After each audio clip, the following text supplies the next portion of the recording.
Ministers. The Leader of the Official Opposition.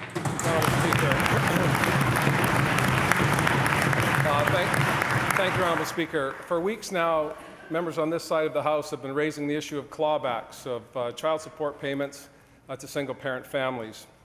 The government has stonewalled and, in fact, have continued to sustain the policy.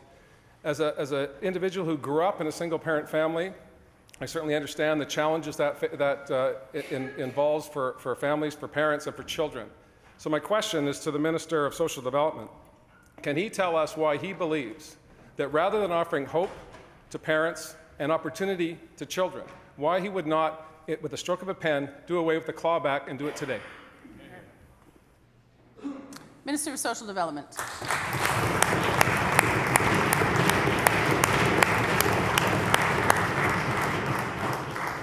Madam Speaker, the Government of British Columbia, Social Development, Social Innovation provides a wide range of supports to individuals. I've said in this House before, we provide 70 different programs for individuals within this ministry. We serve 175,000 individuals in British Columbia. And yes, we do look at policy reform as we go forward. We've made policy reforms in the past, and as the ministry evolves and we talk to individuals, we talk to families, we talk to people involved, we realize that we can always do a little bit better. And so as we go forward, we consider new changes. At this stage, though, we have to make sure we balance what we can afford to the policies we have. And yes, a stroke of the pen is very cheap in ink, but there are costs attached to it, and we want to make sure when changes are made, we also have the ability to fund them, because that is the responsible thing to do.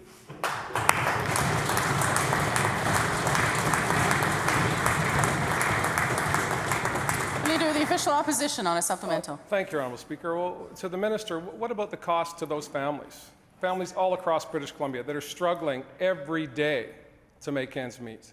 When you have a parent that's prepared to give child support and have that clawed back, where is the hope and opportunity for those families? Where does it go to? Another example, Honourable Speaker, that's even more appalling than the clawback of child support. Jennifer Buckingham is a Surrey mother of two. One of her daughters is severely disabled. She has multiple disabilities. She's on social assistance. She receives child support from the father of the children, but a month ago, the father offered up a reimbursement for school supplies. And when the ministry found out, not only did they claw back the child support payments, but they claw back the gift of school supplies for those children. As a former teacher, can the minister explain how he can justify taking money for school supplies away from children on minimal incomes at a time when costs are soaring? How do you justify that, Minister?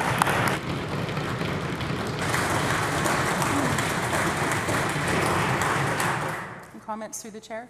The Minister of Social Development.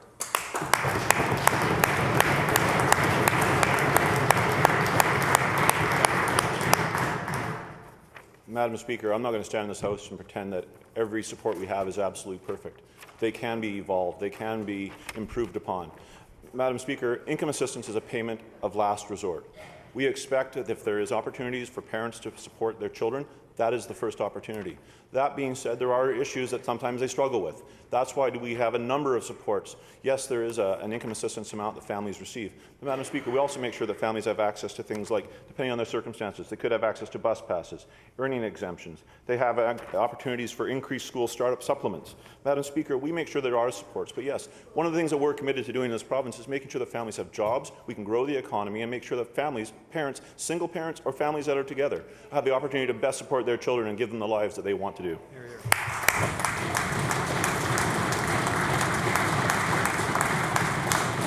The Leader of the Official Opposition on a supplemental. Thank you, Honourable Speaker. Well, rhetoric doesn't feed hungry children. Rhetoric doesn't provide a backpack for a child when everyone else in the classroom has a backpack. These are fundamental issues for people living in poverty. The first order of business, Honourable Speaker, I would suggest, if you're going to leave the exemption and you're going to claw back child support and you're going to take school supply money back, why don't you put forward a plan, a real comprehensive plan? BC and Saskatchewan are the only two provinces in this country that don't have a poverty reduction plan. So, through you, Honourable Speaker, to the Minister, if you're going to continue to pull back child support, if you're going to take away school supplies from impoverished children, at a minimum, why don't you come up with a plan so the people of British Columbia can have some confidence that you're going to do something about poverty in this province?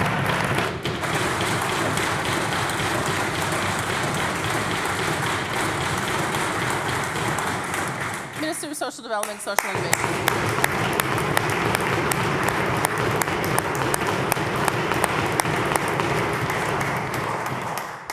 Madam Speaker, I know the member opposite has been Leader of the Opposition for now 2 days, but he's been involved in government for a very long time. And I'm sure he's also very much aware that in 1990 to 2000, 10 years there, I believe the NDP and yourself were involved there, Madam Speaker, the member opposite, family living in poverty increased by 42%. Poverty is not a new invention that's happened in the last 10 years, Madam Speaker. So, Madam Speaker, we take this issue very seriously, but just because you have a legislated poverty plan, it does not mean success. I'm sure the members opposite are aware. Quebec has a plan in place, and they have not matched BC in reducing child poverty. Madam Speaker, since 2003, we've reduced child poverty in this province by 41%.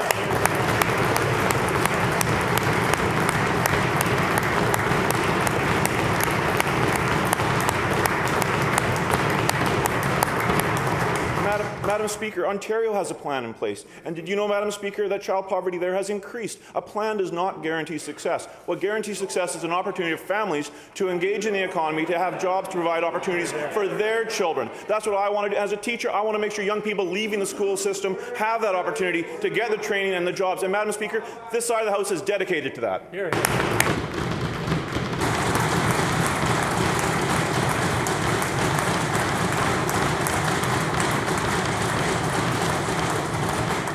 Recognize the member for Nelson Creston.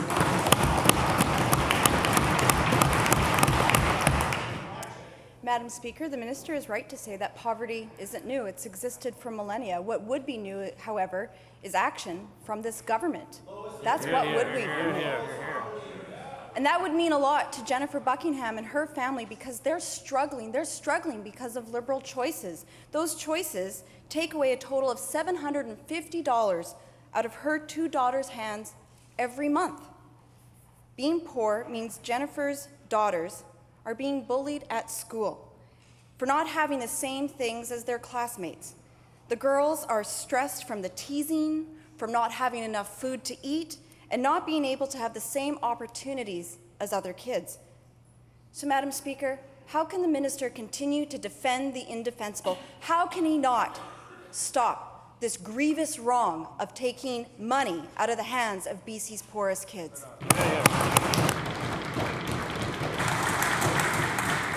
Minister of Social Development and Social Innovation.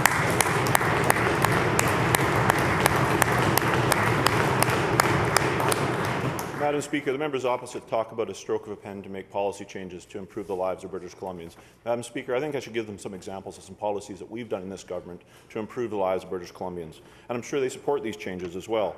We've increased the minimum wage to $10.25 per hour. It is amongst the highest of any province in Canada, Madam Speaker. Madam Speaker, one of the things as well we've done as well, we've reduced the overall tax levels in British Columbia by 37% in 2001. That keeps money in all persons' pockets that allow them to spend the opportunities for their children going forward. Madam Speaker, I'm sure the members opposite remember in 1990s that the lower incomes had to pay income tax. Why? Well, because they taxed everybody. We want to make sure those who can least afford do not pay. Madam Speaker, I'm sure the members opposite is also aware that our policy for childcare subsidies helps 50,000 children every year. We also make sure that 800,000 individuals do not pay MSP premiums. And, Madam Speaker, talking about investing, over $3.5 billion has been invested in the last 10 years to provide affordable housing in British Columbia. Madam Speaker, I'm not going to stand here in this chamber for a second and say we're done with our work. We'll continue to grow the economy in British Columbia and invest in supports that will help vulnerable people across this province.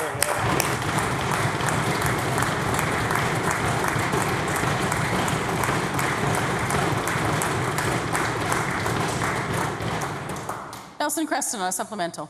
Thank you very much, Madam Speaker. Every time we ask this question in this House, the minister or whoever is answering provides a long list of things that they are doing, but they never, ever come back to the fact. At the end of the day, BC has had the highest rate of child poverty under their watch for 10 years. It's 33% above the Canada-wide average. Those are the facts. Those are the facts. That's the reality. And people in British Columbia are tired.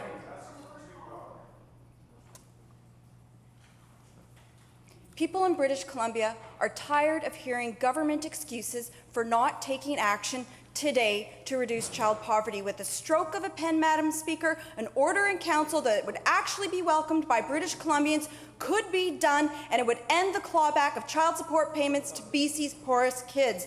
Madam Speaker, that could happen, but they're not doing it. And furthermore, they are leaving BC as one of 2 provinces in this entire country that does not have a poverty reduction plan. So my question is to the minister, will he join us in making a difference with a poverty reduction plan, or we will continue to defend the indefensible of taking money out of the hands of BC's poorest kids?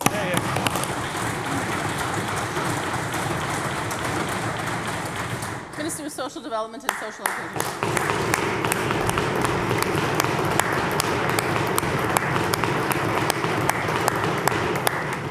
I'm sure the member opposite heard my earlier answer when I talked about how, while legislative plans are well-intentioned, it does not mean absolute success. And Ontario and Quebec are 2 examples. And I know their politicians pass those plans with good intention.